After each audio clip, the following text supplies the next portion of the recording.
Yeah, absolutely. So we have full exportable features where you can checkbox here, and then we've got a download feature where you can just download these as an Excel file.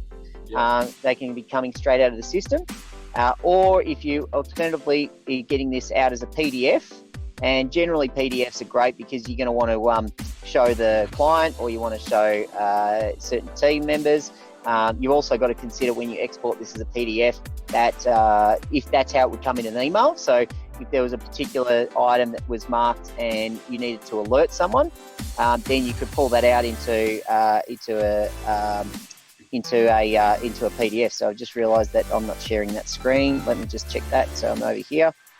Yeah, because pretty much every one of them would want to have a hard copy. Yeah, there you go. Yeah, sorry. Yeah, so I just realised I wasn't sharing that screen. So yeah, when the PDF comes out, you've got the logo of your company. You've got who created it, a date and timestamp, the ID or the name of the SWMS, the project that it was on. You can even have the GPS location of where the form was filled in.